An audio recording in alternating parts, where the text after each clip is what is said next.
ত্রিপুরা সরকারের অধীনে বিভিন্ন দপ্তরে 2025-26 বাজেট অধিবেশন অনুযায়ী বিধানসভার তথ্য অনুযায়ী টোটাল 50,000 শূন্যপদ খালি আছে, যেগুলা পূরণ করার ব্যাপারে অনেকটা সচেষ্ট এবং খুব সহজেই সমস্ত শূন্যপদগুলো পূরণ করা হবে সেই চেষ্টা চলছে সরকারের তরফ থেকে। এই বক্তব্যটা রেখেছে মাননীয় মুখ্যমন্ত্রী ডক্টর মানিক শাহ। এখন বক্তব্যটা চাকরি ভাই বোন কীভাবে নেবে, পজিটিভ ওয়েতে নেগেটিভ ওয়েতে, সেটা দুটিই আছে। মাননীয় মুখ্যমন্ত্রী শেয়ার করেছে গত 7 বছরে 20,036 জন বেকার চাকরি উদ্দেশ্যে ভাই বোনদের হাতে অফার তুলে দেওয়া হয়েছে। 20,000 চাকরির ব্যবস্থা করা হয়েছে গত 7 বছর, 7 থেকে 7.5 বছরে। এটা বিরাট বড় একটা মাইলস্টোন। মুখ্যমন্ত্রী অনেকটা প্রশংসার সাহায্যে এই বক্তব্যটা পেশ করেছে। এটাও বেকার চাকরি উদ্দেশ্যে ভাই বোনরা কীভাবে নেবে, নেগেটিভ পজিটিভ দুইটা ওতেই নেওয়া যায়। এখন যদি আমরা বলি যে খুব সহজেই শূন্যপদগুলি পূরণ করা হবে, এটা পজিটিভ দিক কি? মাননীয় মুখ্যমন্ত্রী বলেছে, মুখ্যমন্ত্রীর কথা একটা বিশ্বাস, একটা শক্তি আছে। মাননীয় মুখ্যমন্ত্রী বলেছে মানে কি, অ্যাটলিস্ট চেষ্টা করবে এবং চাকরি উদ্দেশ্যে ভাই বোনদের মুখে হাসি ফোটাবে। যেরকম শূন্যপদগুলি পড়ে আছে, যেগুলো পোস্ট ক্রিয়েশন হয়ে পড়ে আছে, শিক্ষক হোক, পুলিশে হোক বা ফায়ার সার্ভিস, জেল পুলিশ, যে কোনো শূন্যপদগুলি যেটি পড়ে আছে সেগুলো পূরণ করা হবে, খুব সহজেই পূরণ করা হবে। মাননীয় মুখ্যমন্ত্রী যেহেতু বলেছে, উনি ওনার বক্তব্য রাখবে।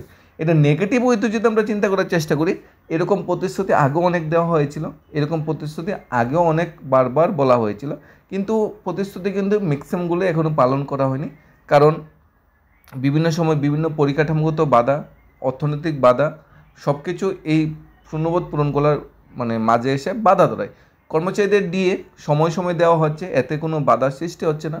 অন্যান্য কাজ মন্ত্রী এমএলএ বিধায়কের দিয়ে বেতন ভাতাও বাড়ানো হচ্ছে, তখন কোনো আর্থিক কোনো খারাপ অবস্থা বা অর্থনৈতিক কোনো সমস্যা হচ্ছে না।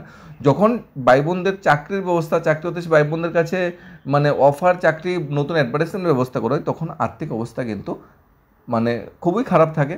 কারণ তার জন্য কিন্তু নতুন করে কিছু অ্যাডভার্টাইজমেন্ট দেওয়া যায় না। অর্থাৎ প্রতিশ্রুতি আগেও দেওয়া হয়েছিল, বর্তমানে প্রতিশ্রুতি দেওয়া হয়েছে, পুরোটা 100% বিশ্বাস করা যায় না।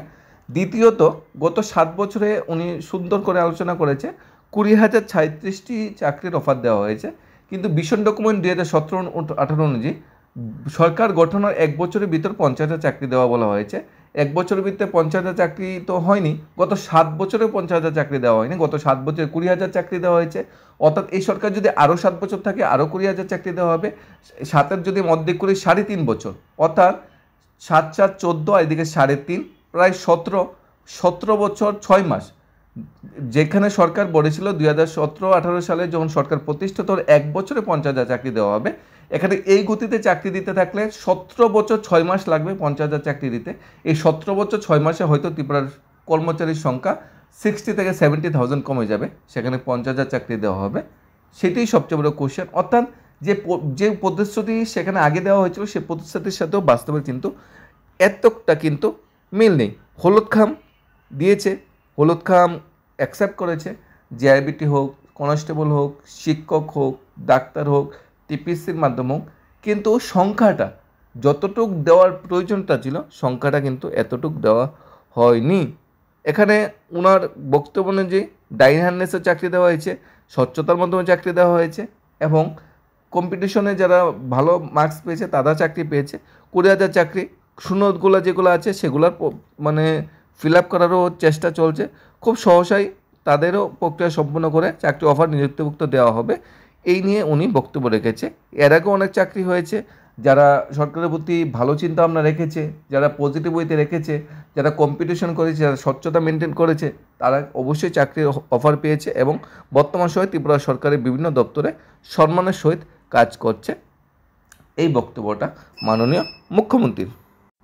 এখন দেখার বিষয় মাননীয় মুখ্যমন্ত্রী নিজের বক্তব্যর সাথে বাস্তবে কতটুকু মিল থাকে। উনি বলেছে, আমরা বিশ্বাস করেছি যে খুব সহজে শূন্যপদগুলি পূরণ করা হবে।